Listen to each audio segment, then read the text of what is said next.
Sumu nyingi mwilini hasa kwenye ini zinaathiri ngozi kwa sababu sumu zinapokuwa nyingi mwilini zikakusanyika kwenye ini au figo, ngozi ndo organ pekee ambayo inakuwa inajaribu kuondoa hizo sumu mwilini. Sasa ngozi inapotumika, mwisho wa siku matundu ya ngozi yanaanza kuziba. Inapelekea ngozi kukakamaa, ngozi kuwa na mafuta mengi, chunusi zisizoisha, kupata madoa na makovu ya chunusi yasiyoisha.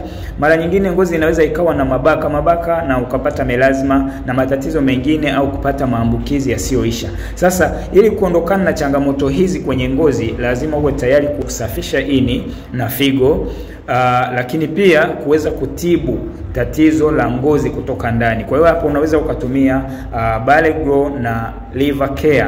Na leo ni siku yetu ya 6 ya kutumia Liver Care ili kuweza kusafisha ini na kusafisha mmeng'enyo wa chakula ili kuepuka sumu mwilini na madhara yake kwenye maeneo mbalimbali ya mwili. Tutatumia kidonge kimoja kwa hiyo pia.